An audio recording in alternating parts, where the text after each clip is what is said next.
Coming at you from Stretch Wolf Studio, it's that time again to rage across the internet. It's your very favorite Werewolf the Apocalypse podcast. I'm your skipper, the host Porter. Sitting across from me, it's our very own Mr. Howell, Daniel Tyson. Hey, everybody. And not to be outdone, we have the professor, Mr. CJ. Howdy, yo. And caller Ginger, no, it's Marianne. It's the very own M. We already know it, Ginger. Hello, hello. And we do, however, have a guest today sitting in with us, our very own little buddy, Mr. Phil Gilligan. Philligan, how you doing? How you doing, man? I don't know. I was going to be Gilligan on that one. Yeah, someone process of elimination. I should have known. Yeah, right. Philligan.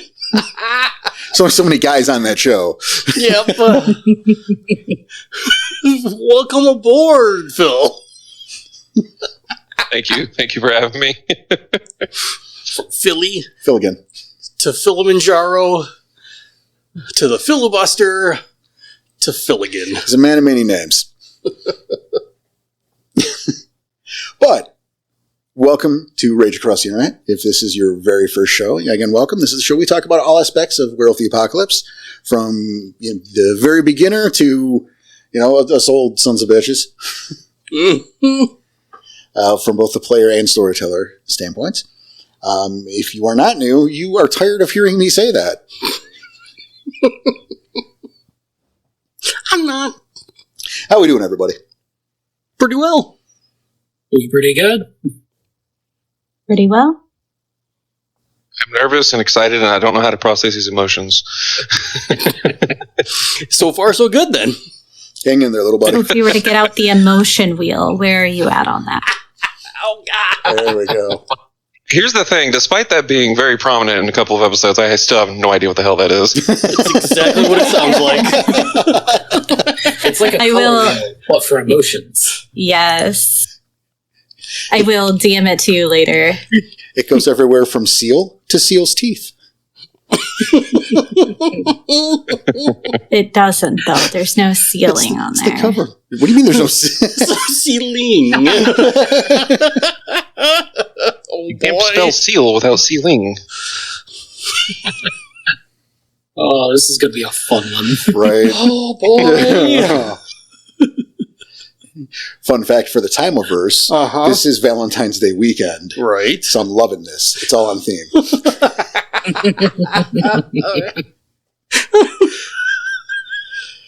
Oh, so we had a fun show for you guys today, but before we get into it, we're going to hit a little segment that we like to call This Week in Bullshit.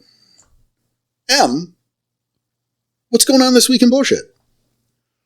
Earlier I was telling you about how I live with some family and we're pretty close. The other day, my stepdad walks in and he shows me a game he's had since the 90s and he has never played it before.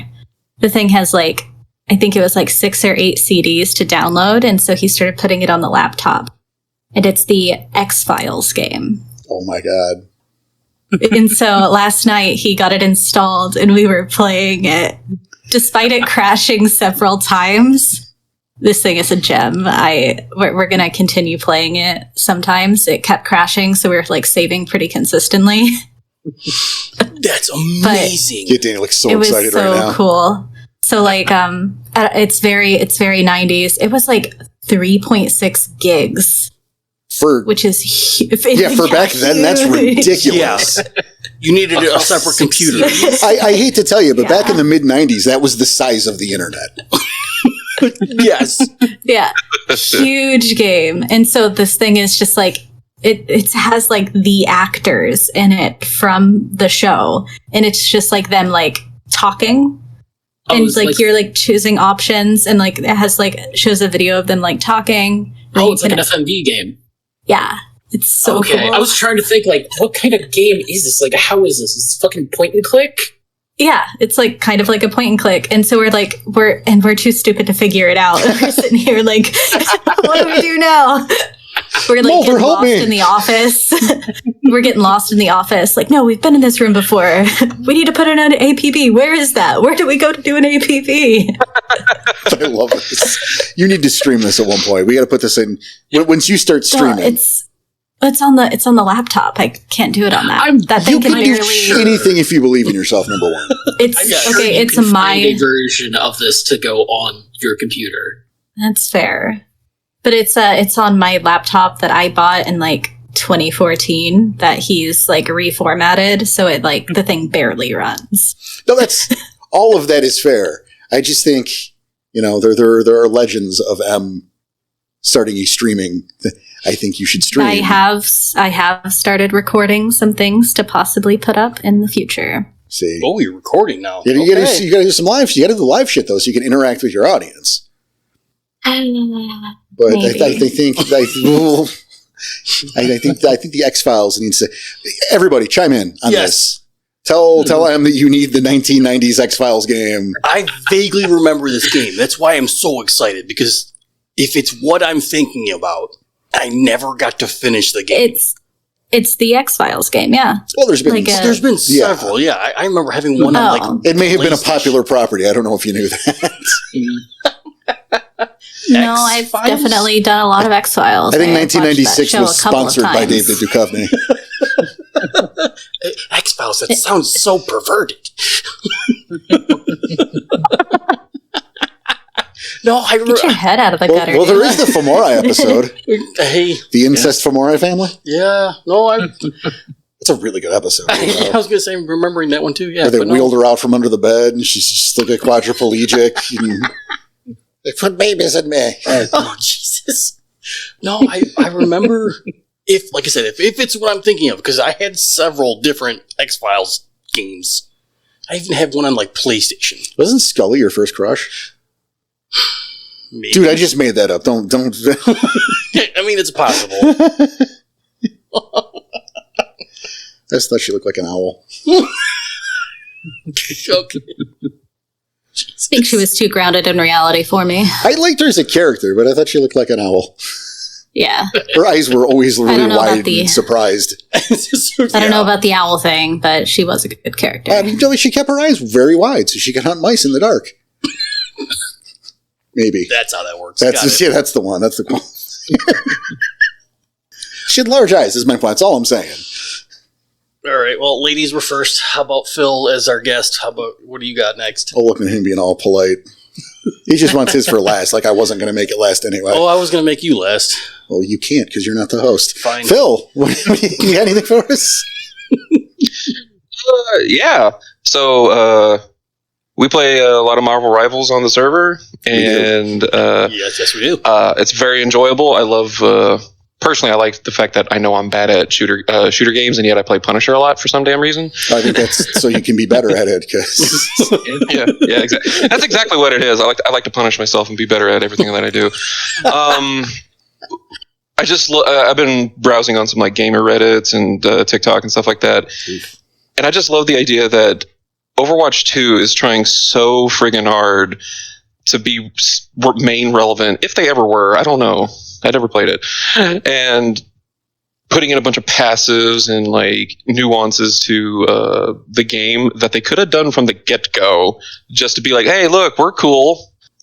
Oh, yeah. Well, like the original Overwatch was a great game. Like it showed up, it destroyed Battleborn. Yeah. Destroyed Battleborn. It just won everything. Yeah. And then they got cocky and ruined it by making Overwatch 2 and lying to their customers a whole lot. But what I love, to add what you're saying, Phil, I love is when it first came out, how bad Blizzard was freaking out. And they're getting all the cool kids are playing ours instead. Yeah. We hear only people with hepatitis play Marvel Rivals. Like, fuck. It was so sad. It was. Playing your game is like having hepatitis. Yeah. This actually reminds me of something I was talking about with a couple of the guys in voice chat last night, the little while that I was there, was the fact of, like, I do like the idea of, like, yeah, Blizzard is trying to compete with Marvel Rivals, but I think it's probably a better description of they're trying to beat them. They're not trying to compete. They're trying to do whatever they can to get that top spot, not to, make a competition on it, not to see, who gets better and everything as competition would cause. No, they've been at that top spot so long, they don't know how to behave outside of that. So they're doing whatever they can to try and get that back. And I think that's ultimately going to be pretty bad for Blizzard in the end. Oh, yeah. Yeah, no, they're screwed. I think it's at this point... Yeah. I think it's way too little too late. Yeah. At this point, I think, if I were to give Blizzard any advice for how to make Overwatch relevant again, I would honestly just focus on the character stuff and make either a super simple but fun hero shooter and focus on that versus trying to compete with rivals who has done your game but better. I just hope they keep it up. This way, rivals will continue to step it up to beat them. Mm-hmm. Yeah. So no one's resting on their laurels. That's all I want. Blizzard's doomed anyway. I'm not playing their stupid game. There's nothing they can do to make me do it. But and that's in my mindset. Rivals is trying to compete with Overwatch and everybody. So yeah, it's hey, Overwatch is doing something cool. We'll do it better. Yeah, well, cool them. Yeah. And I actually saw recently that people were talking about how a bunch of the characters are being data mined, so we have the next 2 years of releases already figured out. And a lot of people were speculating, some of those have to be baits, some of those have to be trolls. They can't actually be doing Hitmonkey at some point. Well, Ulk is actually a troll. Mm-hmm. That character, he's true. True, but I remember part of the when Thor he's yeah, good call. But I remember when Dead by Daylight had done that a few times with a few of their releases, or with the Leatherface rework. They were specifically made to throw people off because they got data mined. Well, NetEase has officially came out and said yeah, no, we're not fucking doing that. We're just focusing on making the game good. Which is all you need to do, frankly. Mm-hmm. But no, Danny was talking about, he was, actually, you were very excited. I felt a little bad. You were very excited. That's fine. He dropped, Danny, we were talking, he dropped a couple characters that were on the pipeline, and I was not receptive to this at all. I'm I don't give a shit. And it's there's characters that he knows I like. Yeah. It wasn't it's fucking Paste Pot Pete. No. No. And he's like, why not? Yeah, why aren't you excited? Why aren't you even a little excited? Yeah, right. You were kind of naysaying this. Yeah, and it's well, no, because we have so many leaks, and we know they're releasing one a month. So yeah, it's the next 2 years. Mm-hmm. They're adding Rogue in the spring of 2063. Fucking, I'm not going to get excited for something 3 years down the pipeline. I'm sorry. That's pretty much what it was. You oh no, you're right. Damn it. Cool if it happens, but right. It was. I'm trying to remember who it was. Rogue, Gambit, and Daredevil. I think it was Beast. Yes, you're right. Not Daredevil. It was I Beast. don't think Porter would get hyped for Gambit. It's already not going to happen. Yeah, well, I was, but it was Rogue, Gambit, and Beast, which I was okay, well, so X-Men event was my first thought. But but even if they're doing 1 or 2 characters a month, it's still 2 years away. Yeah, it's because we had think about. I might not be alive in 2 years, dude. Fucking, I can't look that far ahead. It was the simple fact that we already had confirmed how many other characters until then. Mm-hmm. So right, we got Ben and Johnny coming next week, and then we know Blade's going to happen, and we know Ultron's going to happen. Right. So there's another 4 months or whatever. Yep. Cool if it happens during my lifetime. There's also long on the hype train that you can stay on and be I'm tired of traveling. Right. I just want to lay down. Yeah, because I really like X-Men, and there was it was Nightcrawler too, so it was the 4. So even if they do 2, but they have already confirmed so many other characters that even if these were the next ones, it's still a ways away. So yeah, you convinced me. Yeah, sorry. I bummed Danny out a lot. I take the wind out. Yeah, I do that a lot. He's all excited about something, and I'm yeah, but it gives you AIDS. Just the idea that with the data mining stuff and getting all these future releases and stuff like gamers nowadays just have to have a subclass in Glasswalker just to be up to date on everything. I mean, Because I don't, and I'm hearing a lot of this news right now, which makes me excited. But then, like Porter said, that's 2 years away. Yeah, then I bring the hammer and take all the joy out of it. Welcome to my life. The poor bastard. CG, you got anything for us?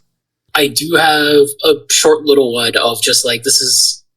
I've shared this with everybody here at least once already if you've been in voice chat, and Phil knows exactly the entirety of this story already, but I gotta say I am so happy with my character work recently in my games, because I set out with the intention for one specific character to make him the most hateable, but not for like doing anything evil. I just wanted the most easily hateable character I could make, and it went over perfectly in game. I'm going to back this up. I was not there on the day. I'm not a part of that game. However, one of our regulars, one of our dear supporters, very, very loyal listener, friend of the show, Ren, came into voice chat a couple days ago and spent 10 minutes bitching about this NPC. That's hilarious. Right, the rant was real. I thought maybe fucking there was a blood vessel burst at some point. I don't know. He was mad. What did you do? What did you have this character do that made them hate them so much? Exist, for one. Okay. So I set out with the goal of, like, I'm making a little Silver Fang pack, so I wanted to kind of show, like, all the aspects of the tribe. And I decided I wanted to go with some of, like, the real stereotypical, like, what do people not like about them? And the first thing that comes to mind is, like, the I can't breathe poor people there, or I'm better than you. Nice. Mm-hmm. And I went ahead and, like, built it from there to make this absolutely just fucking dirtbag of a human being who's only kept around his pack because he's funny to mess with. Oh, and no. he's the alpha's brother. That started a conversation too. Because, like Ren, I'm in this game and I can back up, double down on all of this. Because I'm playing a Silver Fang in that game and I'm like, oh no, with the scene we just had, this makes my tribe look like assholes. And I will say, one of my favorite parts of this has to be the description, because I was trying my hardest to make this guy, like, not go overboard with it, to make him, like, absolutely douchey in every aspect. But, like, one of my favorite little details I came in is, because, you know, Silverfangs always stereotypically have the white fur or the white hair and whatever. I decided, you know what, no, this guy doesn't, but he wants it, because, you know, it's supposed to be there, so he's got the whole frosted tips, and that led to this guy having the appearance of Guy Fieri with the hot rod shirt and everything, and a serious heroin addiction. Beautiful. Wait, does he actually have a heroin addiction? No, he just looks like it. Oh, okay. I mean, he could, though. Yeah, you don't know. It's Guy Fieri. Also, what sent me over the thing is that the motherfucker dips. Oh! I love that too, because every member of your group, Phil, and I was told this by CJ, hates this character for a different reason. Yep, that was mine. And I'm Texan and I hate that crap. No, it isn't just that he dipped. The first thing this dude did was he basically had the pack waiting at this dirt road at the crack of dawn for him to be there. Made them wait till 10 a.m. before he comes driving up in his car, fishtailing to kick up as much dirt and gravel in their general direction as possible, roll down the window, look them all over, and then spit a wad of dip on the ground in front of them. I love this guy. Before telling them, get your ass in the bag, you've already made me late. The audacity, right? Yeah, I love it. So cringe. I love it. And one of my favorite parts is I had two separate lines, just in case somebody decided to sit in the passenger seat. Oh, yeah. One for everybody else, and then one for the Silver Fang. And the Silver Fang one was the equivalent of, who the fuck do you think you is? Grandpa Morningkill come back from the dead? Get in the back with the rest of your pack. Nice. Yeah, I remember Ren bitching. He said, we were late. We've been waiting there for hours, and he just waltzes in and says that we're late. I'm like, well, you're the Goliath. If he says you're late, you're late. And there is also a currently running bet in the in the text chat for my games of what his Steam name of simply Dream means. I know what it means. CJ, you son of a bitch. I know the answer. As the Galliard and the note taker, I dubbed that that tally. Hey, Phil, you want to know? Too bad. What's up? Too bad. Yeah, you'll have to tell me when Phil's not around. Jesus. What you didn't hear, CJ, was in the voice chat after you left that night, because we were talking all about this for a good 45 minutes after the fact. We lovingly have dubbed him, even though we know his name and his house and all that other thing we don't care about, is the douche fieri. Nice. But to bring this just back a little bit more to just Werewolf for just a moment, in the whole idea of like, hey, I set out to make this character absolutely hateable, but not like, not a comically mustache-twirling villain hateable. Just a general asshole that everybody just like, fuck that guy. It worked, and it's specifically in the terms of like, hey, as the SG, you want your players to feel an emotion whenever you do anything. And I made each one of these people hate this NPC for various different reasons at various different points in the session. I think that's my favorite part, is everyone hates him for a different reason. No, I know, it's great. Though, this we should probably save for next episode. Yeah. Yep. This will be good. So we'll dip back on this next show, everybody. Yeah. See, for us, it'll be later. Like an hour. An hour and a half, maybe. But this is leading directly into next episode, which is a little bit of a problem. So we should still pivot. Yep. We are still this weeking in bullshit. I got a little something. We're going to pivot. Danny's getting last. He gets lasties today. But I got a little something, and it's something good, unlike Dream. Those of you who have been with us for a while know that we lost a dear friend in Mango Pepsi Zero recently, last year. It was a very big loss for us here at the home station, the physical studio. Because, we all loved very much. It's sad. But I am proud to announce that I have bought a bottle of mango syrup recently. And now I'm doing the homebrew. And it's so good. Oh my god. Danny? He just poured me a glass maybe 20 minutes ago.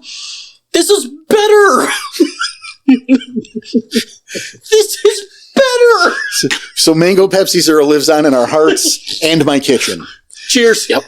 That's a perfect example of the indomitable will of the human spirit. That's right. Fucking. We're making a movie about it. All rights reserved. We're going to put a Kickstarter up for it. Yep. Fucking. We're trying to get Brolin to play the mango. Oh. Oh my god. It's just this is a small bit for me. Oh god, that's funny. But Danny, yeah, we gave you an assignment recently. Yes, you did. We're on your pop culture journey. Mm-hmm. So let's go over. We gave you the assignment of Spirited Away. Yes, the next of the Ghibli Studio Ghibli film. Studio Ghibli film. Specifically, it's a Hayao Miyazaki film. Okay, not everything from Ghibli is a Miyazaki film. I see. I didn't know that. Okay, but this is your learning. Yes, I am. So this is your second Miyazaki film. Your first being Princess Mononoke, which I showed you years ago. And it's fantastic. Yes. Oh fuck yeah! But tell us about Spirited Away. Well, I don't want to just not a plot synopsis. Right. Yeah. But what'd you think? So I'm watching this, and the first thing I think of was, okay, you guys have told me there's a bunch of weird shit, so I'm just expecting weird shit to happen. And it doesn't take long. Because the last thing I remember CJ saying was, I'll leave it with the pigs. And then just silence, and then that's it. And then I was like, come on, guys, why do you do this to me? Because you were going to watch it. Yes. And then then the pigs happened. And I'm like, what the fuck is going on? That happened. It happened at me. It didn't happen to me. It happened at me. And it was just fucking weird. But you go into this abandoned theme park, and like, okay, I see where this is going. There's a few different tropes going on at this point. My first thought was like the trope of they're stuck somewhere, or somebody is stuck somewhere, and it might only been like 20 minutes, but when they leave, it's like years later or something. That's the first thought going to my head. There's even a part where, like, oh, they give her a new name, right? Again, I'm not trying to do spoilers here, but It's an old film. yeah, sure. I think everyone has already seen it, but you. Yeah. Yeah, I mean, And if they haven't, they had the warning. Yeah, that's true. If you don't want spoilers for Spirited Away, Yes, there you go. Just go watch Spirited Away. Well, yeah. So Hachiro, am I saying that correctly? I can't remember. Chichiro. Close enough. Okay. Yeah. Just Chichiro, whatever, how you say their name. Like, she's given a new name. And she's now Sen. So you should have called her Sen. Right. Well, Yeah, easier name. But here's my thing is I'm watching this and she goes to find her parents. And again, the pigs, weird. It's still happening at you. But she goes, it's me, Sen. And first thing I thought of was like, that's funny. They made a huge mistake already. Why are you guys sending me this? But of course they didn't. But then 30 seconds later, it's like, but Sen's not my name. What? How did I already forget what my name's supposed to be? I was like, son of a bitch. They're doing this to me again. She signed it away. Right. Yeah. So, like, that was part of it, and that made it impressive. That writing style was very good. I really liked this movie, but it very much made me feel like this is a weirder version of a Goldberg Machine-esque vision quest from Salmon. Like, this whole thing was set up just so all these little pieces happen, just so she can save Haku at the end. Or if you've even seen the movie Payback, I think it was, with Ben Affleck back in the mid-2000s. Mel Gibson was in Payback. Okay, it wasn't Playback. Maybe it was Repay, or I don't remember what the fucking movie it was. It was a Ben Affleck flick, but it was... Payday, where he got bit by the chocolate bar and... I'll look it up later and I'll tell you specifically, and I'll worry about that later. But it was very much all these little pieces and things were set up just for Sen to go through and save Haku.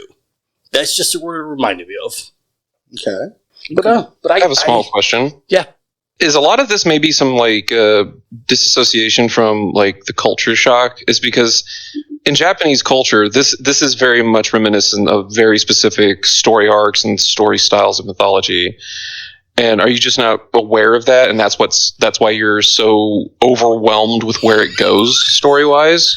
Oh, I'd say for sure. That's the very strong possibility. I'll give you 90% on it at least. Yeah. This is where I'm going to recommend you, Danny, at just one point, sometime kind of soon. Mm-hmm. Watch it again with no intention to note anything down or anything. Just because I guarantee you missed a good bit because of it's your first time watching it. You're kind of overwhelmed with some of the stuff happening. Yes. And you're trying to take these notes. Well, that's the thing too, is I took notes on this, and it, Porter suggested me doing this so it would help me remember what's going on in the movie and I can talk about it. Yeah, see, I thought I wasn't suggesting in a book report sort of way. Right. But things that were of note at the time that, again, would slip beneath the cracks in the 2 weeks we don't discuss this. Right. Mm-hmm. So here was my issue, is that I was doing that and I took notes and I'm looking at my notes and my notes stop, and I would say about 30 to 40 minutes, maybe 45 minutes into the movie, they just stop. And the rest of my notes are just the end of the movie.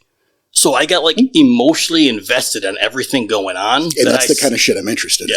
Yeah. I just stopped taking notes.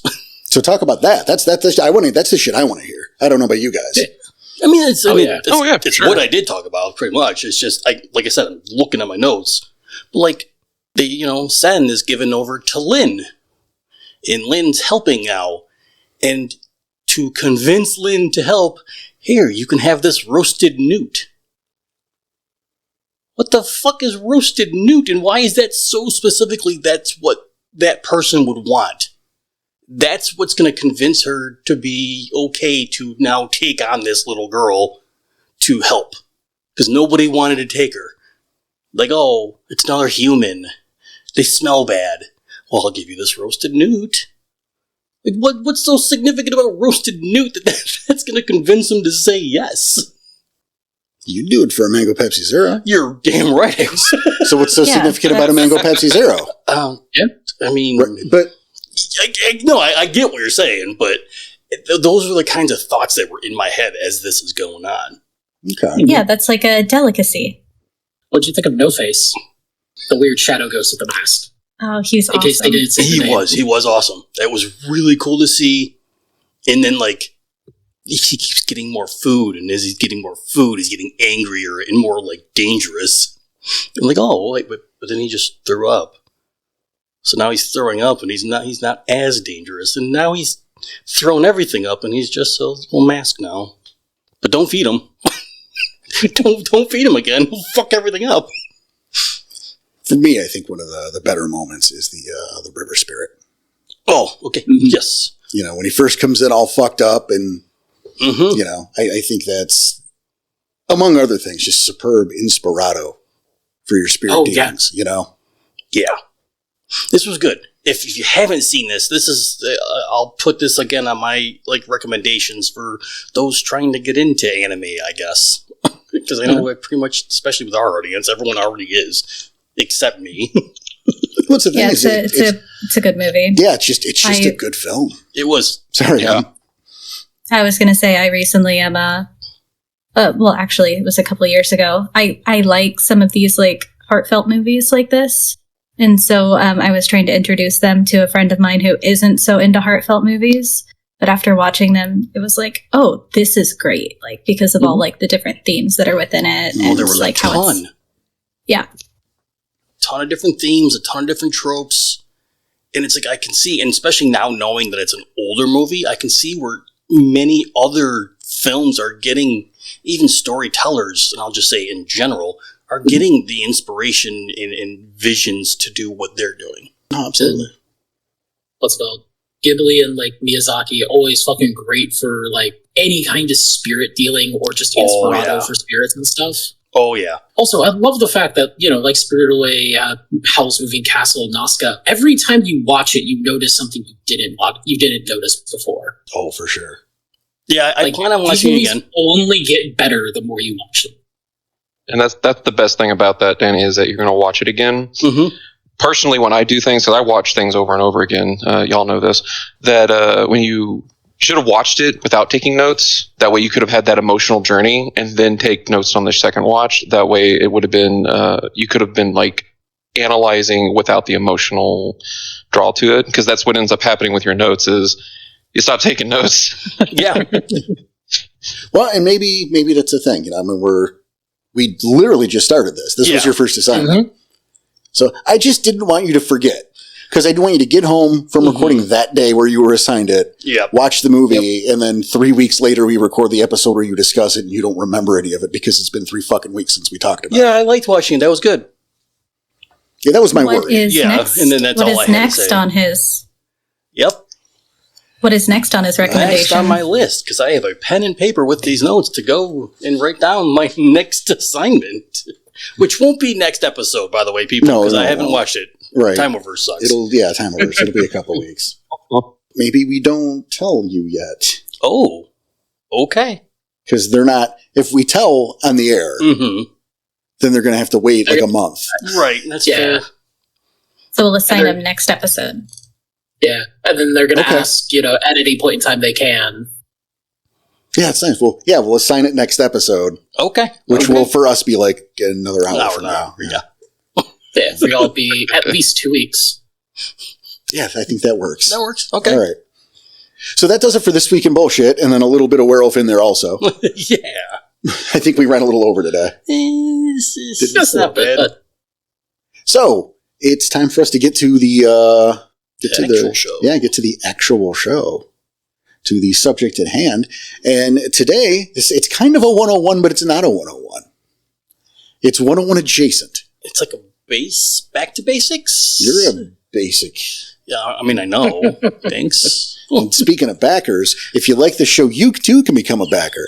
You just head over to our Ko-Fi, that's ko-fi.com/Rage Across the Internet, all one word, in order to enter Ko-Fi, a place where you can donate. You can show us the support that way with one of our tiers. Each come with increasingly cool rewards. Yes, I think a little ways of just an extra monthly episode. That's true. In what we call our post-mortem series, but we're going to have to rename soon. We got a few months left. We got a little bit left. It'll be summer, at least. But yeah, essentially an extra episode where we currently, finishing off the post-mortem series, take a look at stories past and dissect them and go over those scripts. And sometimes we do a little reading. And Phil is a backer. Yes, I am. Considering that it has given me a lot of inspirato and motivation to stay with Werewolf the Apocalypse, because for my STing career, a lot of it comes down to playing other systems. Like I'm a jack of all trades of running games for different systems, but I've always loved Werewolf, and I never got to play it as much. Listening to this, getting the inspirato, getting more into the lore and how to run stories has kept me on the grind of making sure Werewolf is my favorite game. Love to hear it. Right. That's first-hand testimony, not sponsored. I pay you for that. That's true. You get rewarded for that. Not a dime wasted, as far as I'm concerned. Excellent. And that also, I believe Phil is a Moon Silverbacker. You also have, you're part of the NPC of the Month Club, which is an entry out of my personal NPC Bible, rewritten every month, because, it's some of those entries are old. Let's get the best version of it. Sometimes new characters pop up. All sorts of crazy shit happens, but it's a brand new, hopefully fully workable and playable NPC. Sans stats, because that's not my business. Yeah, stats are what you want them to be. Exactly. That's what you need, Okay. They do give a lot of inspiration. I'm trying to remember the gentleman's name because I have them all in one file. He's in between two seps and he's like a gangster. Carver, Max, or Max? No. Yeah. No, that's Hank Carver. Yeah, it is Hank Carver. Yeah. Okay. The leader of the Stonebridge set. Yes, he is. That was a lot of inspirato for making for my players now. Don't listen to this part. Don't say anything you don't want them to hear, man. No. But they gave me inspiration for a character. Yeah, exactly. But he gave me inspiration for a character. Maybe not in the same position, not at all, but his personality, the way he goes about things. That's the most important part. And I felt like, I know exactly where this guy's going. That's awesome.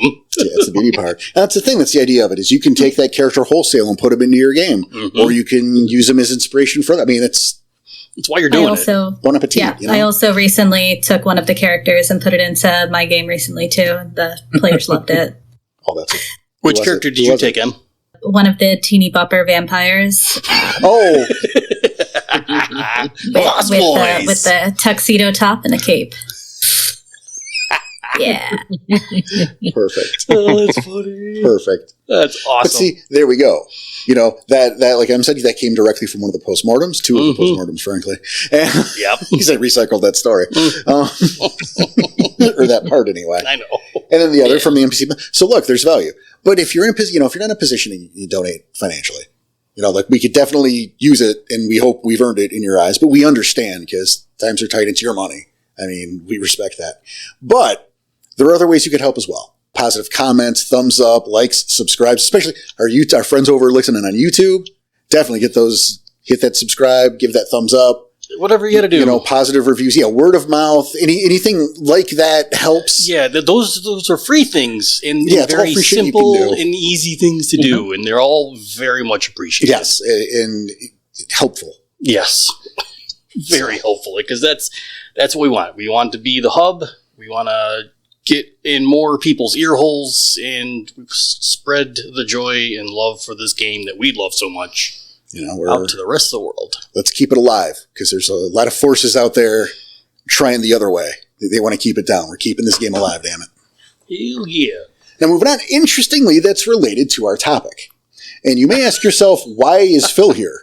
I mean, we like Phil. Yeah, it's been like almost 40 minutes. And Right. I'm thinking the same thing. Why is he here? We like Phil. Phil's, he's been a great member of our community. He's a good guy. It was that whole cannibalism thing, but we look past it. The reason he is here is that Phil has recently started a, let me hand that over. Phil, what are you doing here?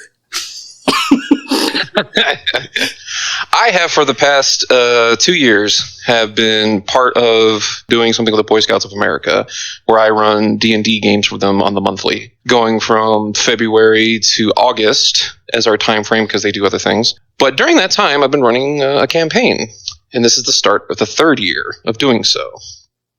But on top of starting that new Tomb of Annihilation thing that none of us care about, really. That's right. But at the end of last year, running with all these kids, because there's like 18 of them, I have some help from my players. It is, but we managed, we made it work, and they have a blast. They have so much of a blast, though, that my buddies who helped me run this event for them just started having side conversations with some of the scout masters and some of the older kids, and they began talking about the fact that I was running the game of Werewolf for those guys. And it sparked huge interest in the kids. Without me even trying to bring it up, my players inspired the younger generation of these kids that sounds so much fun. Y'all were doing all of that and doing this and dealing with that horrible monster, that they came to me and was like, so they were talking about Werewolf.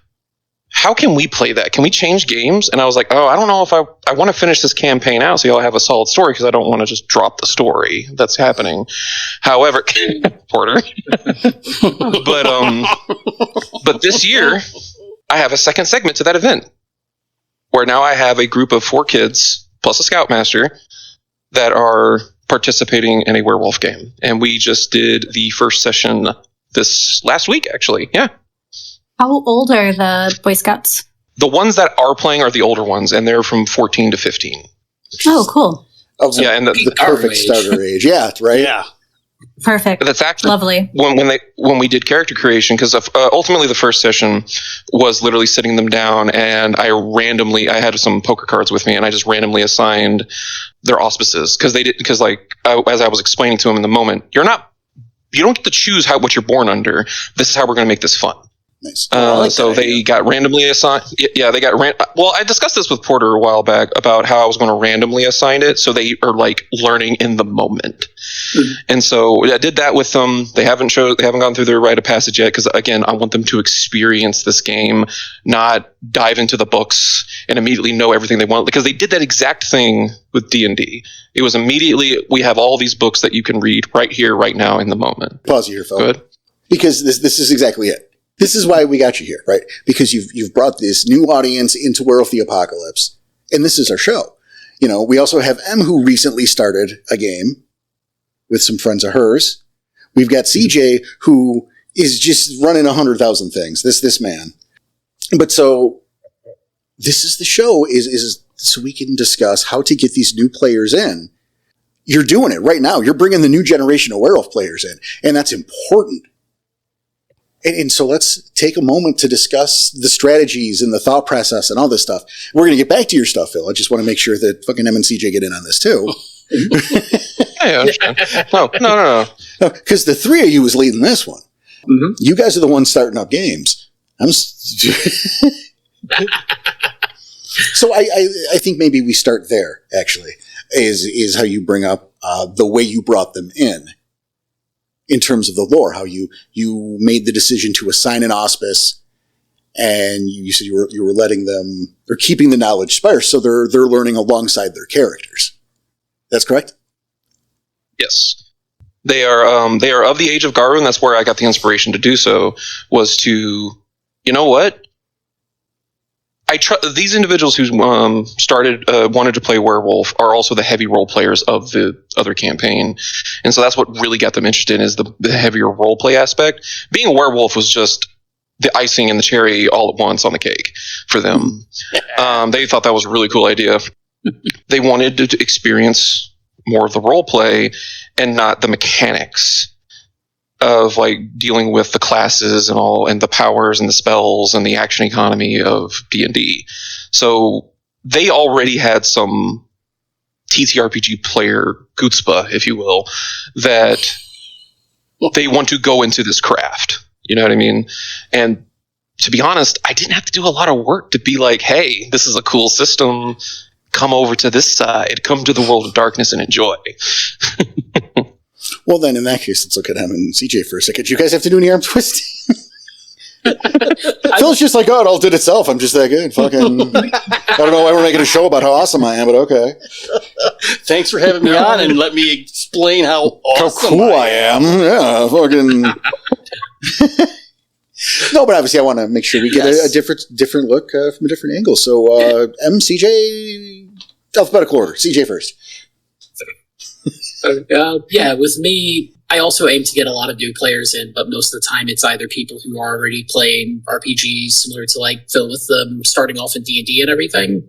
But I like trying to, expand the world of darkness to folks. Like, I get a lot of like vampire players into Werewolf. That's usually one of the main groups I go with because that's how I started off, was as a vampire player. Condolences. And so, it's the understanding, the like, I've got in my mind the like, okay, here's the translations that are needed. Whenever it comes to like giving them that frame of reference, or like, completely forget this exists, this word exists, it's this now. The biggest one is like clan and tribe is always constantly getting mixed up, but once again, it's the easiest little like, if you need an equivalent, there you go. No, you're right. That drives me nuts. And one of usually the hardest part for me in this is getting them to actually pick a tribe, not for like mechanical benefits. A lot of times they're looking for like, hey, what does this tribe give me, or what does it make me do? Because they're so used to vampires having like the banes and stuff. The clan weakness and everything. So they're kind of looking for like, okay, which one can I play with? And it's getting them out of that mindset into actually thinking of like, no, this isn't necessarily who your character is. This is just the culture they're kind of around and being influenced by. Which doesn't mean they have to fall into it 100% either. Exactly. You don't automatically take on the stereotype like you would in Vampire. Yeah, I was learning that. It was strange to me. But I could see now, like, after I learned that, I could see why we get some of the questions that we get sometimes. How would a Red Talon react to? How would a Shadow Lord react to? And we've said time and time again, well, who's the Shadow Lord? Yeah. Not realizing that in Vampire, being a Nosferatu means something. Like you have an evil co-pilot in your brain. Yeah. Like there's actually a company line that isn't really up to you. Mm-hmm. So it's a guideline that they're supposed to be following, but less so that, like I said, the easiest way to say is you have an evil co-pilot in your brain trying to take over. So it wants you to act a certain way, and sometimes you accidentally give it a little control. Yeah, see, that's how. But you see how, if you understand that, that's how leeches are. Yes, that's suddenly that question that we get that bugs us isn't makes a little bit more sense. It makes way more sense, and it's like, okay, well, it doesn't bug me as much because I see where you're coming from with it. Yeah, but I do something similar with the auspices of I don't let them pick their first auspice, because I usually run them through like a sort of intro to the game where they're making a character, but usually it's making themselves as a werewolf, just for like the thought experiment, just to start getting their minds in the world and everything. And so one of the first things I have them do is, hey, look up the city you were born in, the day and the year, and find out your mood phase. And that's your auspice now. Here's what this is about, just to get the ideas. Because usually there's at least 3 different people. If you've got a group of 5 people, 3 of them have a different moon phase they were born under. Easily. There's usually a lot of overlap. There's not many full moons. There's not many new moons. But it's close enough. Makes sense. That it helps give them that direct connection into the lore, into the world as they're learning. Fun fact with that little moon phase thing. Me, my friend Kinsey, who I have started this game with, her boyfriend, and my cousin. When we were in DC about a year ago. We went to a museum and we were getting like little necklaces with our moon phases on it. And we looked it up and we all had a different moon phase. And it was so cool. That's like, awesome. It was awesome. And I was like, oh, this is awesome. And that's kind of like where the spring for us starting a werewolf game like kind of started with my friend Kinsey. I love that. Because she was like, oh, they have moon phases. That's interesting. A couple months later, I had joined like their D&D group. After a few months, the storyteller kind of got tired of running every single Sunday.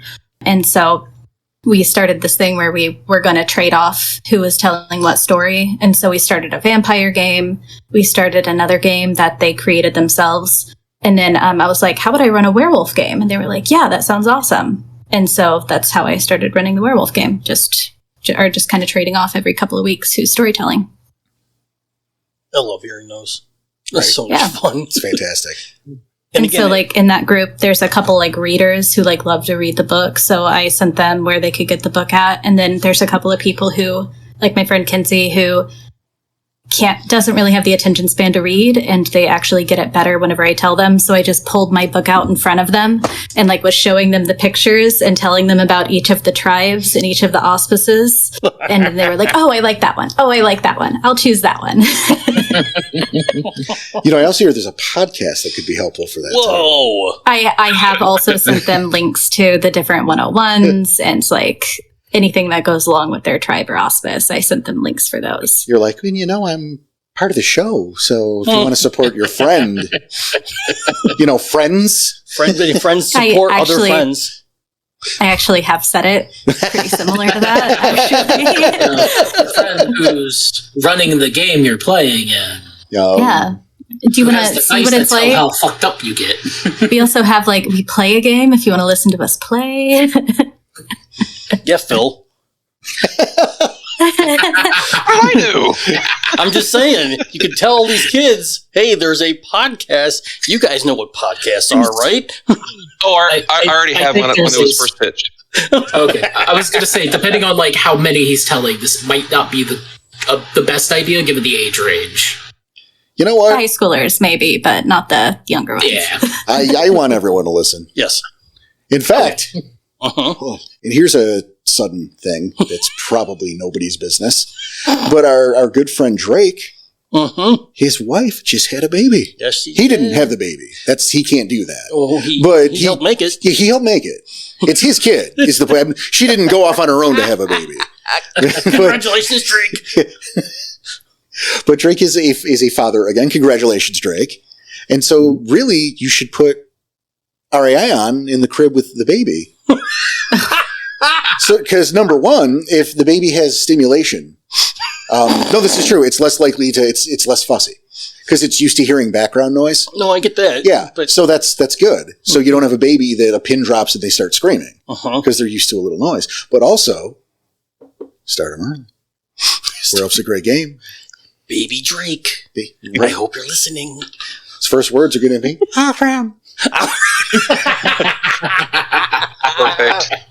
Perfect. Get a Fenris. Goal. Go. Flexible, can you say daddy? Goal. Can you say daddy? Mark Grave. 2 years old already ready for a tour in the Amazon. Right? See, so I want everyone to listen. Really. Hearts and minds. He carries a clave bigger than him. Well, it's a baby. Every clave's going to be big. Don't give your baby a clave, Drake. Don't listen to Danny. He's an irresponsible father. Maybe a fang dagger. Should be about the right size. Well, as soon as his start coming in, right? Can we get that? Can we put that in the What do you story? got there? Baby's first fang dagger? Oh, I hope so. It's just going to be a Just a rattle. toothpick we put a little... What do you got there? A fang dagger? No!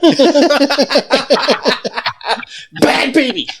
Oh, sorry. For real, though, congratulations, Drake. Yes, and, yes, everyone yes. listen to the show. And everyone. But no, continuing on. I apologize.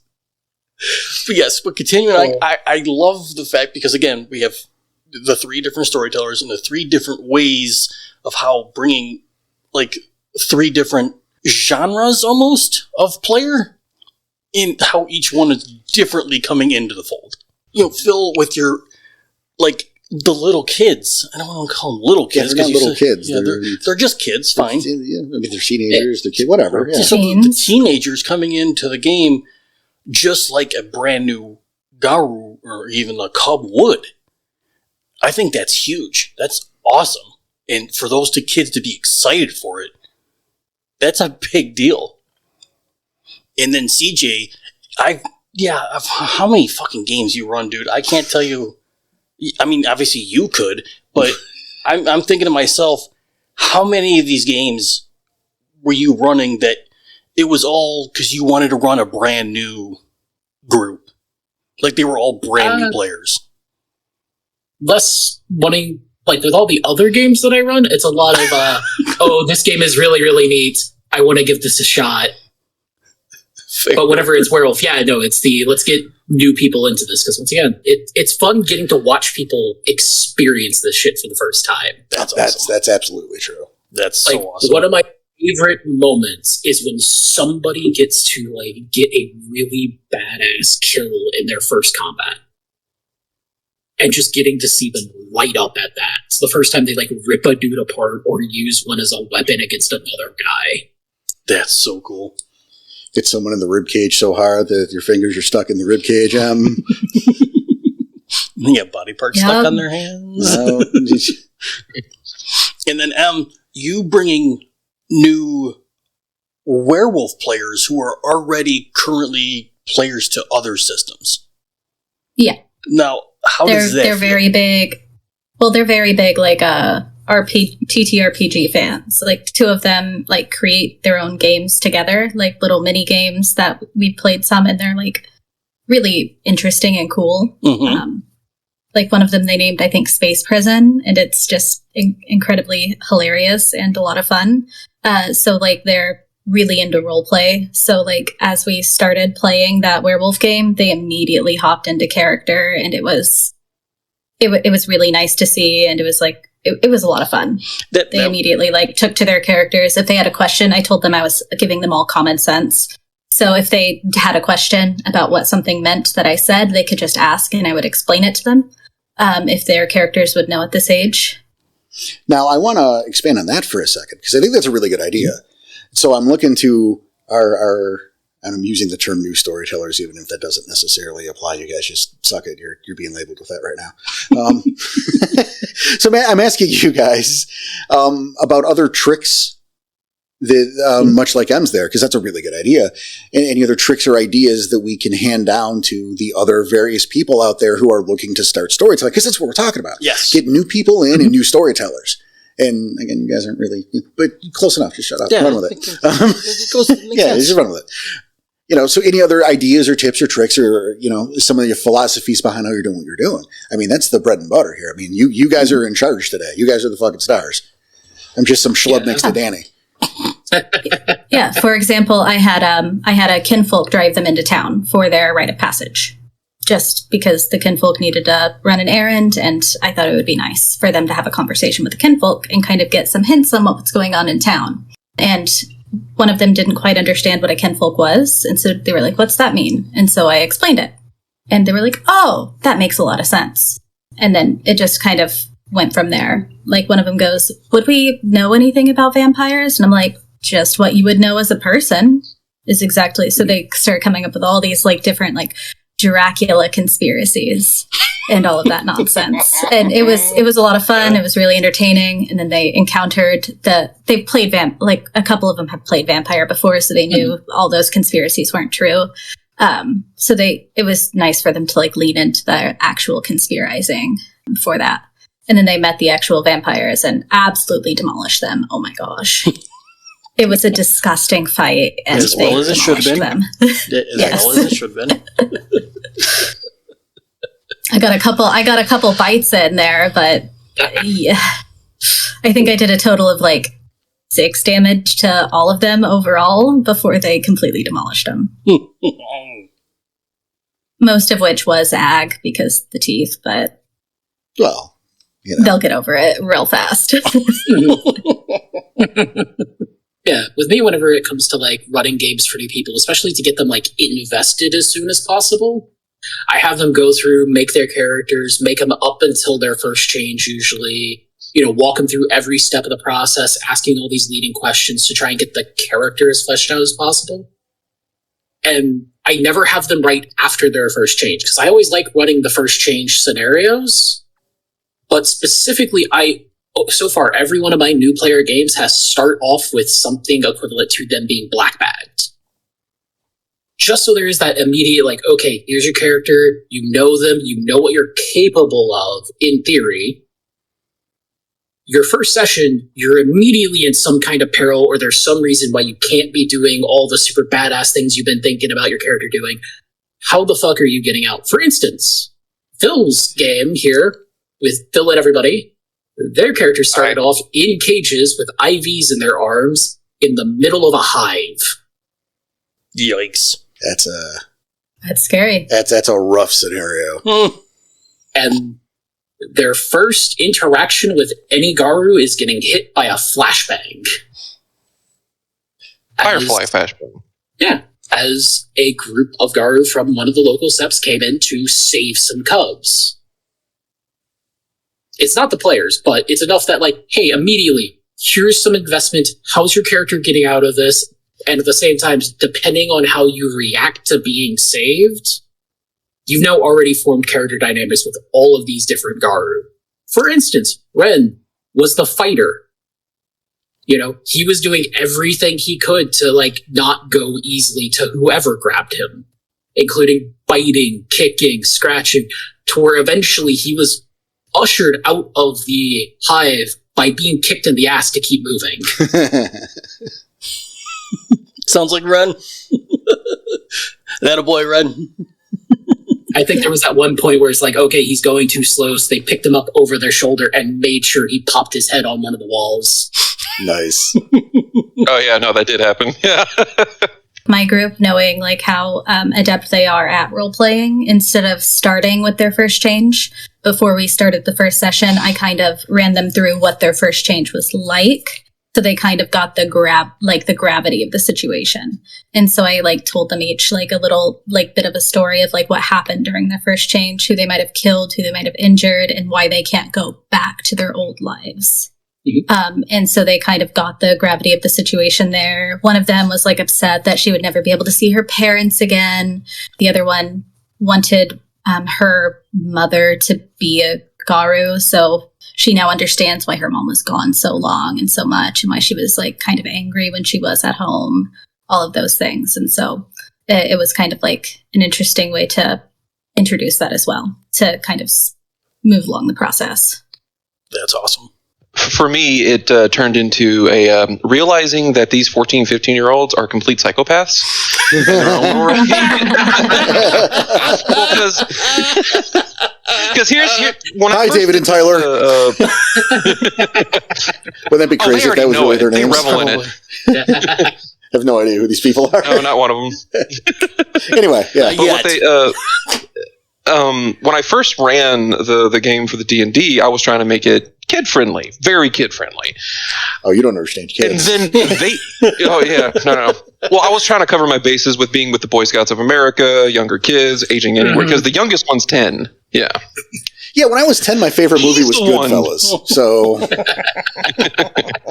well, he was the one that jumped out of the gate going like, "I want to cut this dude's head off."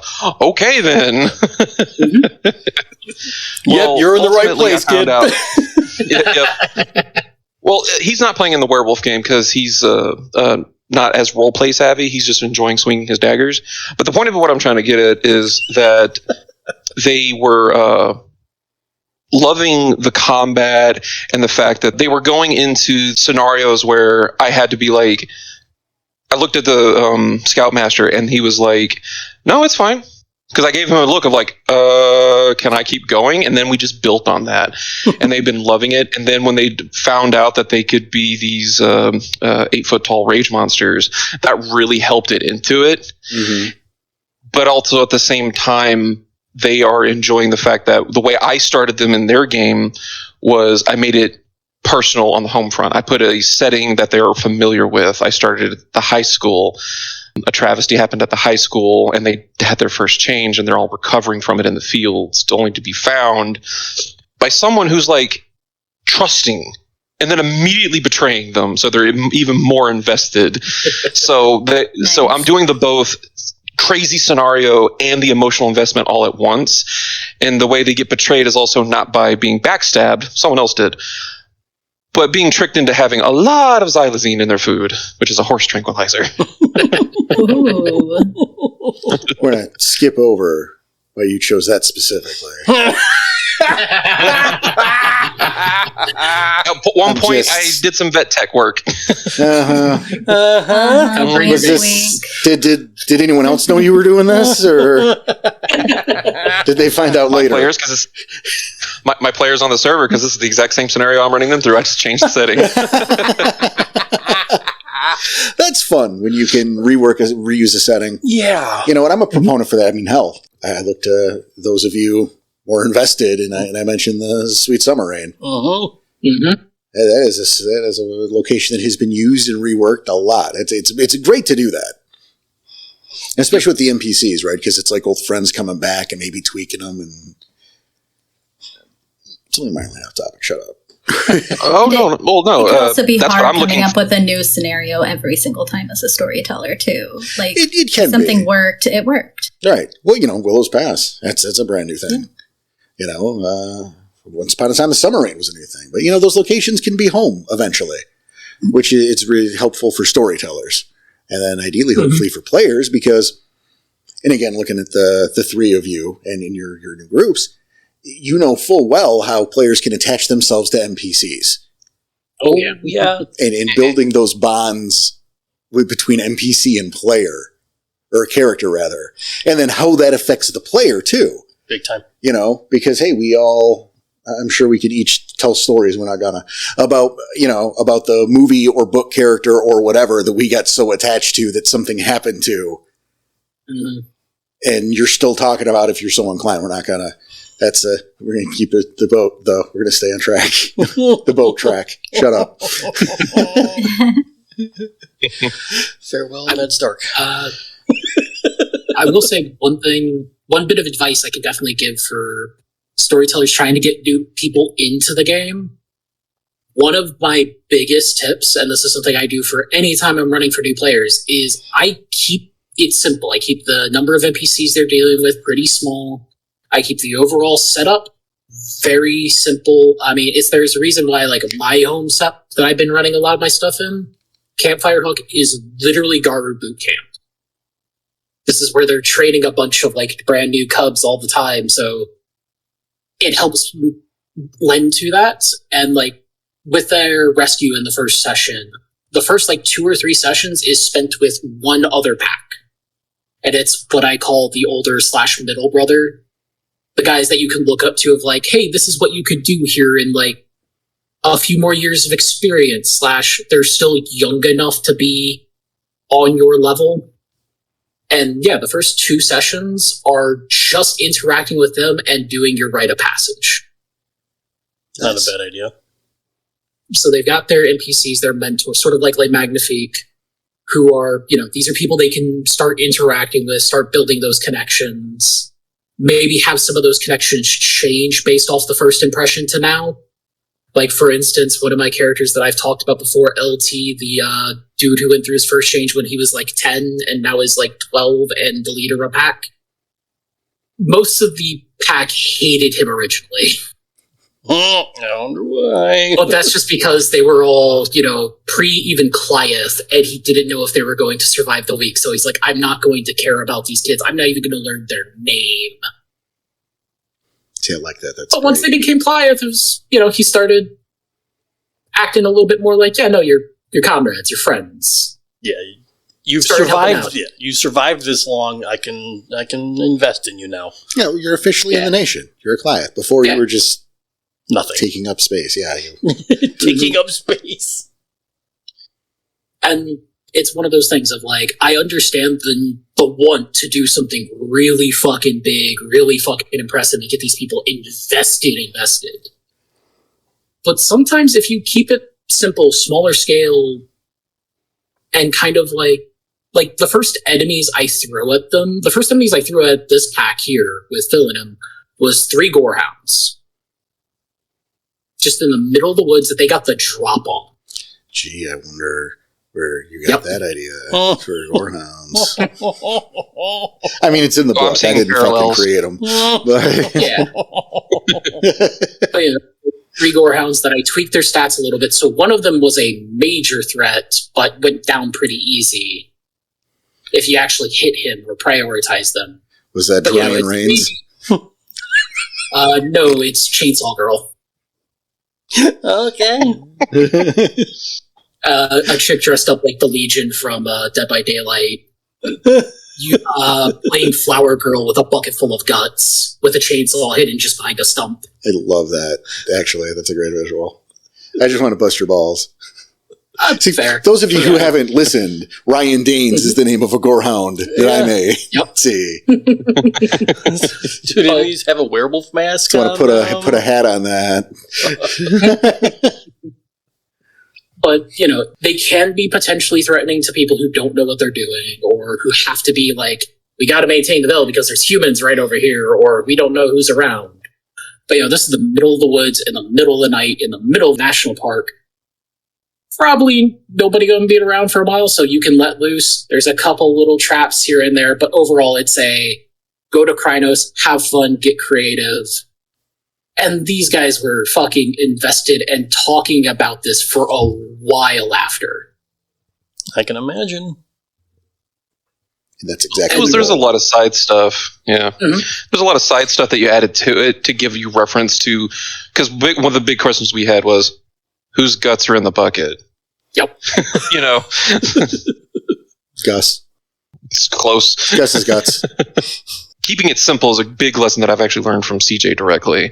Is I have a real bad habit of going too grandiose too quickly, and so running this game for the kids, I'm definitely going to make it more of a big deal. Because typically, when we start bringing in like some older individuals into playing, you tend to go like, all right, first session, trauma dump.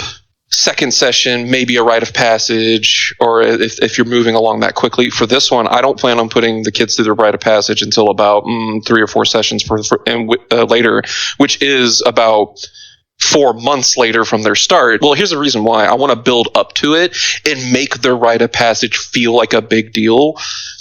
Because I'm big braining this in the idea that when they move on and they start telling their stories, they can have that emotional investment for like when because they're already telling their own stories in D&D. It's only eventual. It's going to be eventually going to be them running their own games, and that's of Werewolf that I'm excited to hear about from these kids. See, that's going to be. And then they'll tell 2 friends, and they'll tell 2 friends, and they'll tell 2. Exactly. No, that's what we need. Long live RAI. That's right. You run into this man, and we're gonna keep this goddamn game alive. Fuck yeah, we are. We're doing it. Fucking, we are doing it. We're doing it in earnest. We're not gonna. Ooh. Yeah, I know. We're doing it. Well, that was a slap in the face to me when I heard that they were on their own at their campgrounds rolling dice, and I was like, oh, I know exactly how I'm planning on to get them to play Werewolf now. They're going to be telling werewolf stories at the campgrounds. This is so thematically appropriate. No, exactly, right? And that's cool. And then you think about that, like, playing in this campground scout kind of scenario, is it's like, hey, guys, you get to be the thing you're telling the stories about.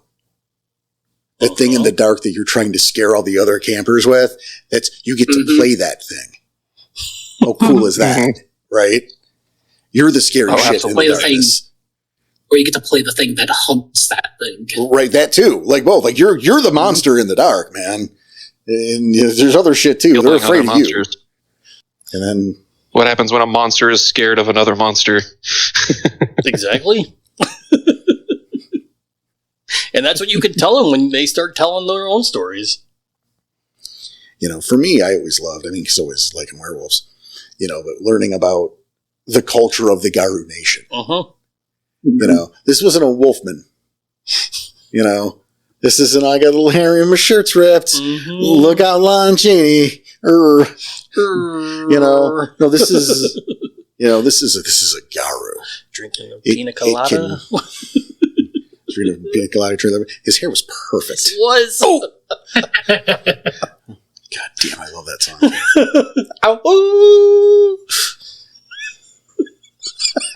Sorry. I'm sorry, go ahead. Fucking mid-sentence, this son of a bitch. No. No, I'm kidding. No, is the fact that there were tribes, the fact that they had control over their forms. I mean, rage is a thing, fine. But, I always hated that idea of, it's only the full moon, and then you don't know what you did, and you weren't in control of it. Fucking what's the point then? The idea that getting nicked in the knee with a silver bullet wasn't fatal. It'll fuck you up, and it'll piss you off. But you see some of these movies, like, I got him in the shoulder with the silver bullet, and he's dead. Mm-hmm. It's all it takes. Fucking, it was the little things that made a Garu different from a werewolf. Yeah. Mm-hmm. And, even going back to the World of Darkness thing, and, because this is also a similar thing that got me into it, whenever I was looking into it. Because, with vampires, it's the whole weird secret society that's existed the entire time. They might as well be the Illuminati. Where werewolves is this uncontacted tribe almost in the woods that nobody knows about because they're doing their best to remain unknown. Not because they're controlling everything, but because they're fighting this entire fucking secret war in the background. Absolutely. And not to mention the fucking spiritual aspect of werewolf. Oh, hell yeah. Whenever I'm doing my initial, spiel, explaining stuff to players, every single time so far, I have gotten so fucking lucky. If I've got, 5 or more people in the voice chat listening, one of them's a Theurge. Not one of them, got Theurge as their auspice. Not one of them picked Theurge as an auspice. But no, one of them is a Theurge as they have the mindset for it already. And getting to see that light bulb go off at the moment that you start describing some of the spirits, start describing how you interact with them, some of the stuff you can do with the spirits or ask them or what they could ask you of, that's always one of my favorite fucking moments.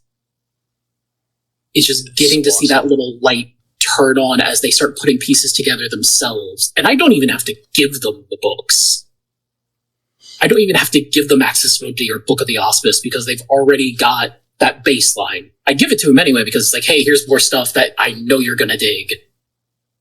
Hell, for instance, Bunny is the most recent one that I've done that with. And she got Theurge immediately. See, that's excellent. Oh, excellent. Awesome job, Bunny. You're right. Little shout out. It's been a while. Yeah. Stay in school. I don't know that there's an issue there, but I mean, no, but just a general. I was gonna say, I like how you were my go-to example of that while you're in the fucking room. It wasn't because you were here; you were just the go-to example. No, that's excellent news. That's so cool to hear. To piggyback up spirituality side of it too, yes. That's also what's further investing the scouts too, is that they love the idea of they can tap into, because I feel like I hit the jackpot with bringing into the newer generations, because the scouts as a tradition tell their own stories and have these little mythoses. They have Rain Stomper. That's not even a joke. That's not a Garu name. That's literally a story that I know from that they've told me due to their little campground lore that they have, because that's what the scouts do. They have a little campground lore. And supposedly if you stomp on his grave, which is a fake grave, I hope. It's supposed to rain, and that's the little bit of story. You go hike on this trail, you go see his grave, and if you stomp on it, it's going to rain. So don't do it. This is a lesson, and so that whole idea of that, what you do in the realm and what's the spirituality of some of these campground lores happen. They're already invested when I start saying things everything has a resonance. This animism that you get to explore within the game itself is really intriguing to these kids, because they get to not to throw Danny under the bus, so we get to play Spirited Away has actually been a comment they've said. Nice. Yeah. So you don't have an excuse anymore, Danny. That's fine. Even kids have been watching it nowadays. That's fine. It's actually pretty cool because it's kind of an older movie too, so it's nice to know that people are still watching those. But with my group, none of them were really interested in the Thurge, and I don't know if any of them, like you said, CJ, fall into that kind of mindset. One of them, I think, might a little quicker than the rest, but the way he described his character was very philodox, and so that's the one we chose for him. So Thurge and the Spirit Realm being one of my favorite parts of the game, it'll be interesting for me to kind of introduce them in a way that's a little slower and a little bit more enigmatic. Yeah, that can be fun too. I'd be interested in hearing that. Yeah. It probably won't happen for a couple of sessions, maybe just a little bit here and there, but all the more reason. It'll be, yeah, exactly. It'll be fun to see how I can incorporate that a little bit more mysteriously, as it'll be something that they will need to learn, as there is no Thurge in the group. We have every other auspice, but no Thurge. Wow. That'll be right. Mm-hmm. And this actually just reminded me of another point that I wanted to bring up, but I completely forgot about it until, just now. Especially whenever STing for new players and everything and getting them interested in the game, really fucking emphasize the rule of cool. Play a little fast and loose with the rules to make a cool and interesting experience. Absolutely. Just because these two gifts should not work because you technically can't do them both in the turn. It's almost... Maybe just the point for the exception. Absolutely, it's a golden rule. I think I've heard of someone who tweaked the combat system pretty severely just for that reason. Very reason. That's nuts. I heard there's a and I did decide to use your combat system for this game, and it went over really well. The combat went really quickly, really smoothly, and it was at the very end of our night, which we were playing for several hours, and it was at the very end of the night, and it was nice that it went so quickly and smoothly. We've all been there. We have been there, yes, frankly. Yes, we have. Sorry, Phil, you're excluded. It's fucking 8:30. Yeah. My wife has been hitting me up every 30 seconds for the last hour. The last test was a poop emoji and said divorce.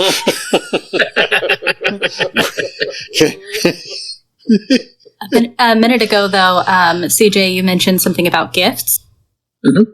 I did something really specific with the gifts in my first session with these guys, since there is so much on that character sheet to work with.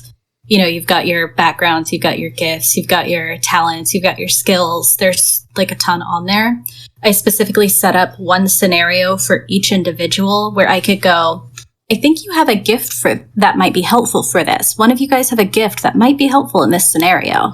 And so then they all looked at their sheet and they go, oh, I think that's me. And so I kind of, it was a little bit of like a tutorial game almost. Yeah, it's a tutorial pop-up.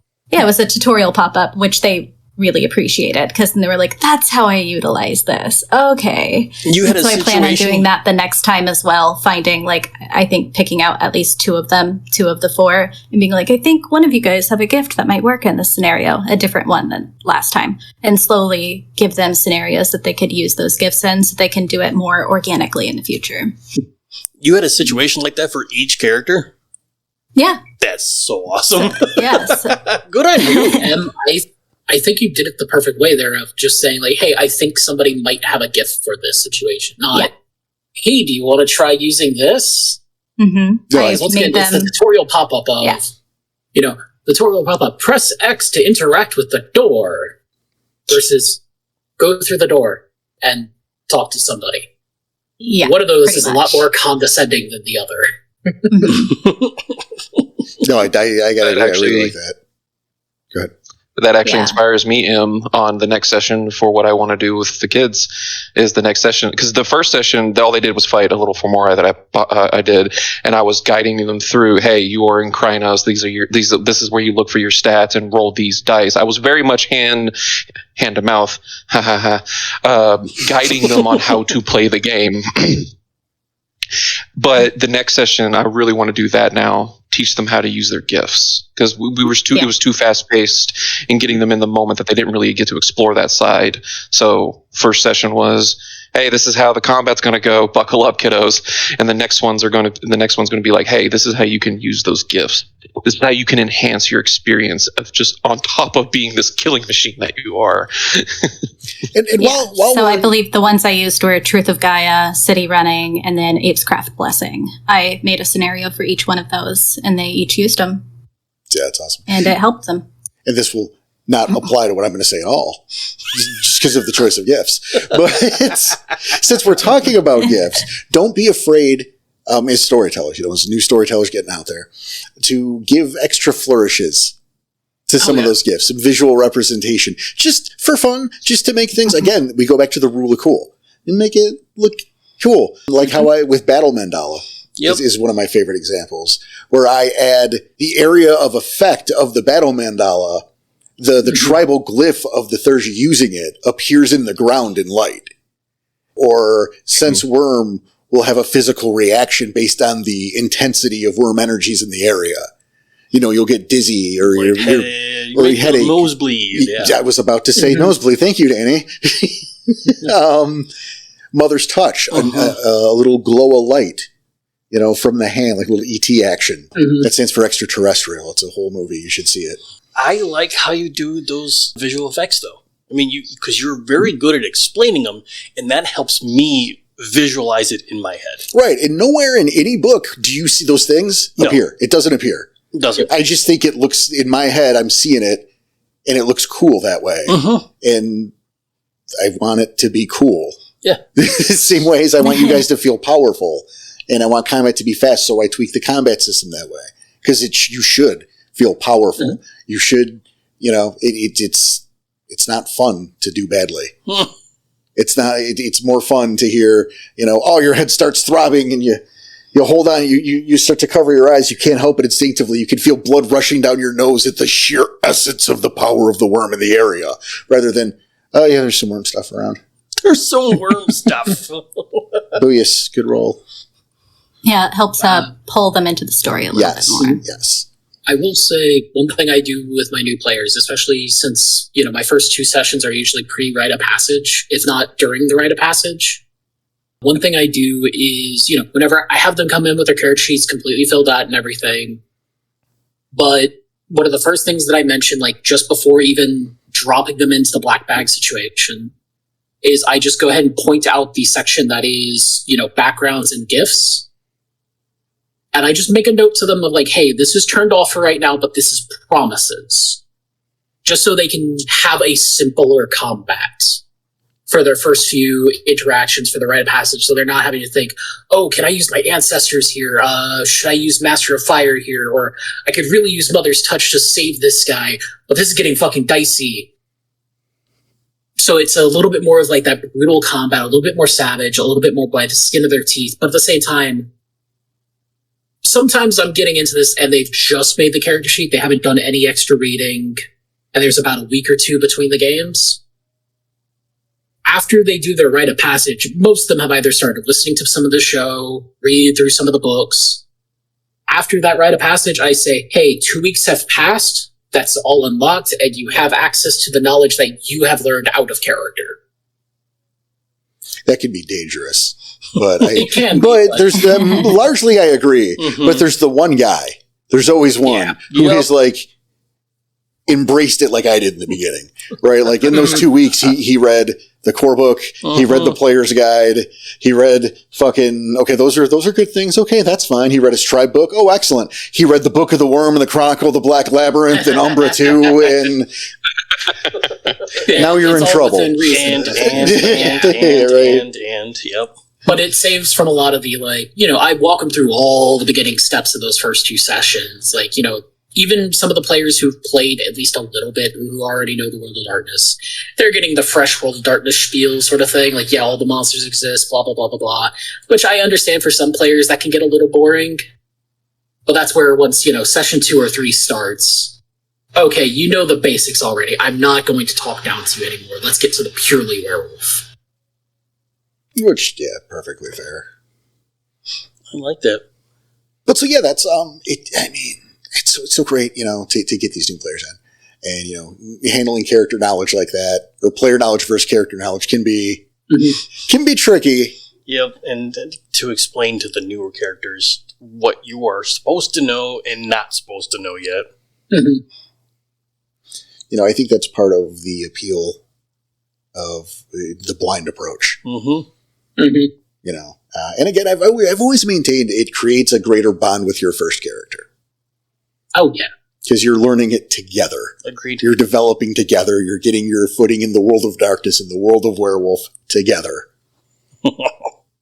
I'm really looking forward to doing that blind reaction with these kids, because they don't even have a frame of reference with listening to the show or reading the books. They get to experience what it's going to be like to be you're thrust into this world, and you have to realize that you have a larger duty to uphold to Gaia and the world in general. I'm actually kind of curious on how they're going to feel about the concept of humanity as an antagonistical force. I want to see how they're going to react to that.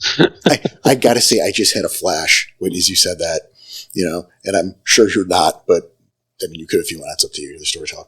But I just see this image of Whiplash around an actual campfire. The little logs the kids are sitting around, and they're all fucking black bagged and a little scared. Their hands are tied together, and this one's pushed in the leaves, and he gets the bag off his head, and there's the knife in the fucking next to the fire, just sticking in the dirt. And he's like, "All right, ladies, time for you to learn a thing or two." And then they find out that he's the good guy. Yeah. This fucking bald knife wielding psychopath is your best friend right now. You're giving Phil ideas. I'm going to skin the first one of you who tries to run away. Just a heads up. What's it called?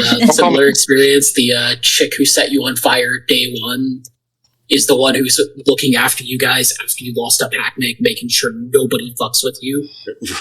Yeah, that was emotional as hell with with those two characters, her and Brandon. Yeah, that was a time. Sorry, for two. And the the bonds between the NPCs. I mean, it's so important. Now, but let's go back to when we talk about recruitment. That's how I want to say that. Jesus. Say it with Whiplash's voice now. Now we're going to talk about recruitment. Perfect. Listen. Even closing the one eyes is great. Recruitment. They can see me. No one else can. That's true. I didn't think we'd keep this. No, when we're bringing in new players, are there things you guys think should be avoided? Ooh, solid question. I hate before you answer. I hate to pull this age card because I know it's winter, but I don't like to be this cold. Oh, we're doing that again. But that we, I came from to an extent, Danny, you came. It's kind of a different era. Yes, and people were different then. Yes, they are. One way or another, things were different. Life was different. I hate that I'm saying this, but so there's a different sensibilities. There's different things that were normal for, there are things that were normal for us, which are just foreign as shit for people today, and vice versa, right? You don't know what a TikTok is. I know you, Danny. No, it's the clock. It's right? not. Yeah, it's not the game with the X's and O's. I'm taking this too far, but you forgot one of the things. Yeah. No, but honestly, there are things that are just different. So for someone like me who has been at this longer than my potential player base has been alive, what can I learn from you guys in terms of bringing new people into the fold? What are my do's and my dangerous don'ts? Another nice one we haven't done in a while. Well, of course, the normal sensibilities of the hot button topics, which you can surmise on what those are. To a certain extent, you kind of focus on the strife of being a Garu, in my opinion. That's what's going to happen. With the kids, I don't want to touch any of those touchy topics or even go to some that are more adult-oriented. I mean, I want to make it to where you are fighting, you are trying to find the corruption. So I'm avoiding those and making it very much a two-front battle in the realm and the spirituality, but the fight is always the worm, not these social issues that we can deal with. And that's kind of how I'm going to it. Maybe I hint at it, that's the source, but I'm not going to delve into the scene that caused this worm manifestation. They just need to deal and destroy it. So they have this fulfillment of this idea is bad and we get to destroy it with fang and claw. That's how I'm approaching it personally. Solid. Yeah, for me, it's definitely that, keeping it simple at the beginning. But yeah, for stuff that like avoiding, I'll be honest, for the first few sessions, for the first little arc, I keep most of the tribal politics stuff to the absolute bare minimum, maybe just for flavoring in a scene or something. But for the most part, yeah, I keep it to the minimum, and once again, focus on the fight, focus on the learning how to be a Garu. Maybe not yet what it means to be a Garu, since that's a little bit more of a hot button issue, or not a hot button, that's more of a complicated issue to dig into. Mm-hmm. But, keeping it, once again, just keeping it simple, keeping it, especially if it's a younger group, sometimes attention spans might not all be there yet until they're fully invested. So, given the not necessarily the super morally gray, is this the right thing to do? Sometimes giving them this is an obvious villain. This thing needs to die. Let's kill it. Next session, or the next little thing, maybe this is where you start introducing those moral dilemmas, the more shades of gray as they go. I feel like it's all about getting a feel for who you're playing with. Some of the issues might come a lot easier. Some of them you might just want to kind of stray away from. My players seem to be playing characters who are really into the anti-corporation, anti-establishment, down with the corpo man kind of thing. So I think they'll probably lean on that kind of villainous thing soon in the future, because they all seem to be very interested in that kind of anti-corpo thing. So I think I might introduce some glasswalkers for them to meet in the future, take down some corrupt companies, things like that. But probably don't give them a bunch of silver things they have to follow orders from.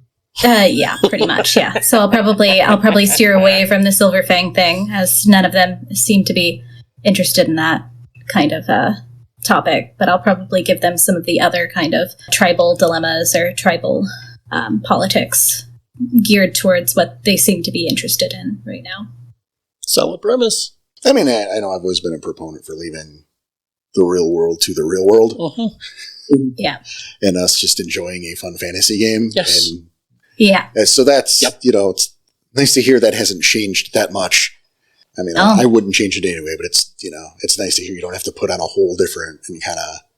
Right. You really don't. It's just the way you propose the theme and what themes you decide to touch on. So, which is nice. But like I said, the reason I ask, because, things are different. Uh-huh. But you know what I mean? Just the way people go about things. Yeah. I think Danny and I were talking, this wasn't the same topic, but earlier today about people and their methodology when it comes to gaming and certain things. Yeah. Because he was telling me a story, and we're not going to tell the story. Nope, no, it's not necessary. But about people who were getting kind of lost in an open world game because they didn't know what to do. And it's like when we were coming up, that was kind of the point. Is you could just get lost in the open world. And you figured it out as you go. Figured it out. And there's people these days who can't handle that, and they need the tutorial rather than have the instinct to just go exploring. Not only the tutorial, but they need the guidance. Right. And that's not, of course, we're not talking about everybody, but it reminds me of that in that way. Yeah. Right. And that's not bad storytelling either. It's just a choice, and if your players like it, then they like it, and it's perfectly fine. No, certainly. But I mean, at that point, I'm not... I'm talking about difference. Right, yeah. It's not throwing stones. It's showing the difference between then and now. Right. It reminds me of that. It's like the struggle of getting the person to actually read the book that you've given them that has all the information about what you need them to do. And I look back, and because we're, so close, yes, we are a few years apart, but we're still within a generation. Right. Whereas, how much easier was it for you to bring me into this game? Well, that's true, but I also knew you pretty well. Yeah. That's kind of the contrast there, right? I mean, I guess. It's just more of a rhetorical question, I guess. I mean, if you got it, absolutely answer it. I personally see it as like what got me into World of Darkness in general, because like CJ, I cut my teeth on Vampire. Gross. But what got me into it what got me into it was exploring that mindset of being the monster in the dark, like we said before, Yep. and like trying to explore that. But even then, I was already predisposed to werewolf because I played a freaking gangrel, so I liked my claws.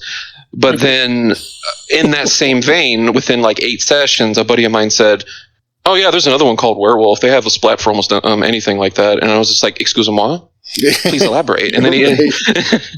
and so he pitched it at me, and I wanted to. What I liked about World of Darkness is that it does explore those social issues and the psychology of being in those situations, being in the World of Darkness. And I think that is a separation that we could have a discussion on when you're playing a game like this, where it's supposed to be in the World of Darkness and not sugarcoated as much. Is that needs to be established and discussed on the idea like you're playing in a setting that is worse than what's now, not our actual world. And if you can, yes, and you just need to have that conversation with your players and making it understand that like this is the worst of the worst, not actually how you should view the world after you leave the table. That makes sense. No, certainly that. And at the same time, I think it's important while we are embracing the World of Darkness, you have to include the light to contrast that as well. Yep. It's the World of Darkness, not the world of grim darkness. Especially with Werewolf, right? Is you need to show some of that light to remind the characters and the players alike what they're fighting for. Agreed. I think without that, it becomes a boring game quickly. And it can get too bleak. Mm-hmm. But you need to send that reminder. The beauty of a cairn or a glen somewhere in the Umbra, or you need to keep the hope, because that's such an important part of Werewolf. Mm-hmm. I've got a perfect example of this from the game that Phil was in.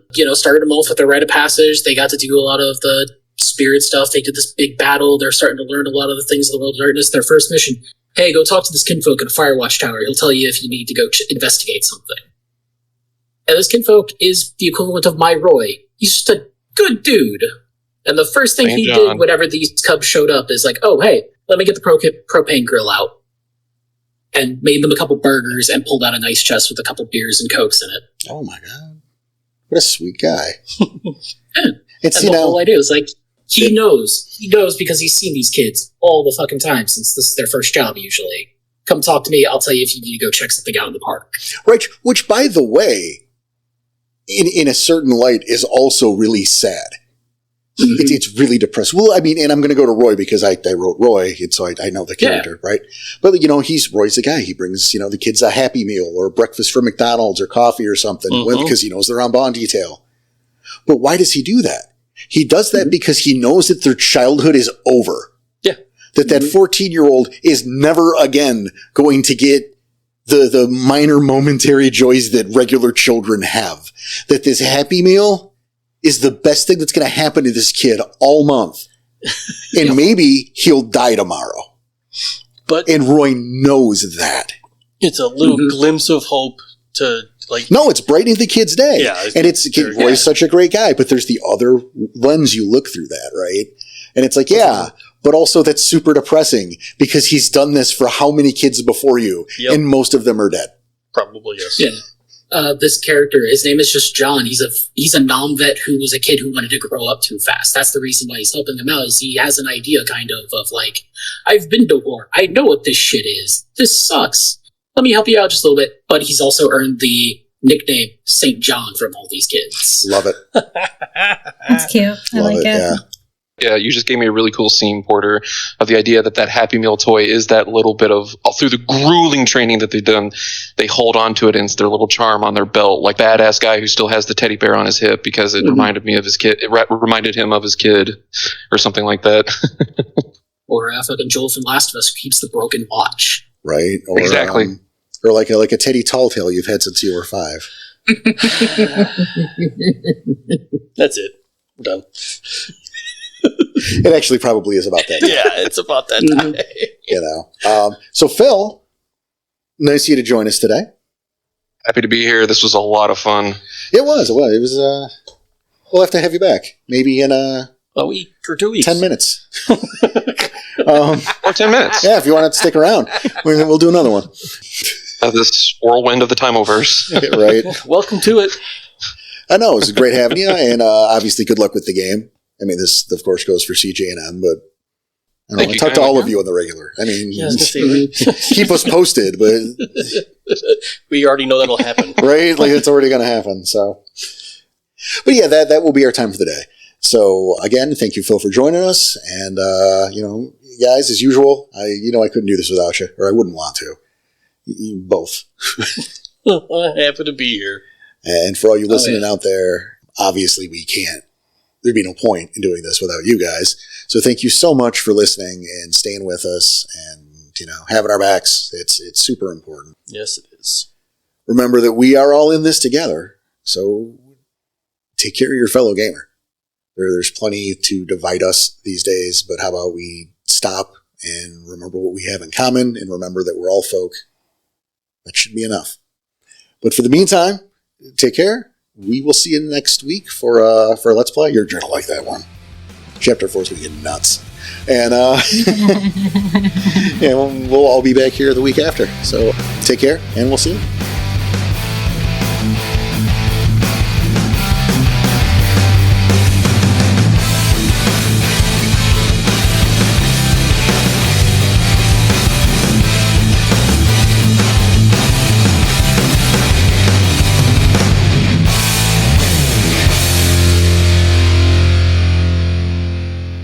So Mango Pepsi Zero lives on in our hearts and my kitchen. Cheers. Yep.